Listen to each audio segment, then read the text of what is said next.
시청자 여러분 안녕하세요. 박구스트입니다. 오늘 민주당 검찰 독재 정치 탄압 대책위에서는 긴급 입장문을 냈습니다. 다름 아닌 조선일보의 단독 기사 때문인데요. 내용의 요점을 간단히 말하면 이렇습니다.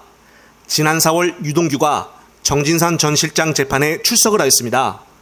당시 유동규는 김만배가 김수남 당시 지검장에게 부탁을 하여 이석기 내란 선동 사건에서 이재명 대표를 수사 대상에서 빼달라고 했다고 말했다는 것입니다.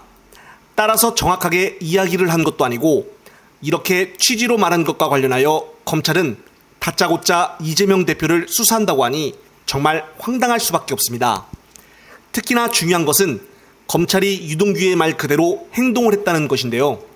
지금까지 대장동 수사에 대해서 앞뒤가 안 맞는 진술들을 하여 증인으로서 신뢰감조차 없는 유동규의 말을 검찰이 왜 이렇게까지 행동하는 것일까요?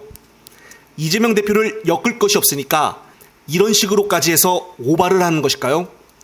이런 점들로 봐서는 정말 검찰이 상당히 초조한가 봅니다. 그것도 지난 4월에 이야기를 했던 것을 가지고 수사에 착수를 한다고 하니 이게 말이 되는 소리입니까? 유동규가 마치 대통령이나 된 듯 유동규의 말 한마디에 일사천리 움직이는 검찰을 보면 정말 바보들의 합창이 아닌가 싶습니다. 지금 유동규를 보면 타 유튜브 채널에 출연을 하여 구독자들에게 계좌 이체도 받고 신나서 어쩔 줄을 몰라 하고 있습니다. 그리고 검찰이 이재명 대표와 관련하여 이석기 내란 소동 사건에 대해서 수사를 하겠다고 하니 이런 사실들을 조선일보는 어떻게 알고 보도를 했을까요? 아마도 검찰이 이야기를 하지 않으면 절대 알 수 없는 부분들입니다. 정말 이런 점들로 봐서는 아직도 검찰과 언론 간의 사이가 보통이 아니라는 것을 증명해주고 있습니다. 또한 검찰이 이재명 대표 수사하겠다는 열정과 의지로 도이치모터스 주가 조작 사건이나 제대로 수사를 해보는 게 어떠할까 싶습니다. 따라서 이런 황당무계함에 억지로 조작을 해서 범죄자 만드는 검찰에 분노를 하여 오늘자 민주당이 대책위원회에서 긴급 입장문을 낸 것입니다. 역시나 두 번 다시 오지 않을 기회가 왔을 때 검찰개혁과 언론개혁을 제대로 했었어야 하는 아쉬움이 듭니다. 하지만 아직 검찰 탄핵이 있습니다. 우선 관련된 영상 보시겠습니다.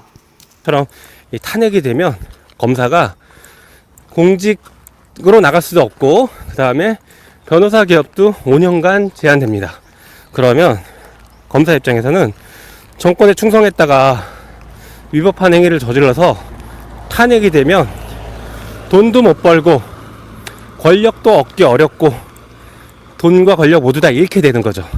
그러니까 검사들 입장에서는 정권에 특히 윤석열 검찰총장 출신의 대통령에게 충성을 할 필요가 없습니다. 게다가 탄핵안이 처리되면 본회의에서 통과되면 대통령 거부권 행사 대상도 아닙니다. 법률안이 아니기 때문에 대통령이 거부를 못해요.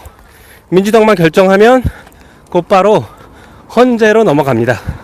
그래서 탄핵이 특히 검사 탄핵은 그렇게 어려운 제도도 아니고 그렇게 비상수단도 아니다.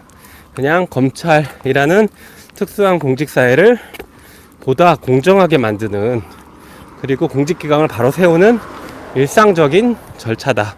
우리 헌법에서 정하고 있는 일반적인 절차다. 이렇게 이해하시면 될 것 같습니다.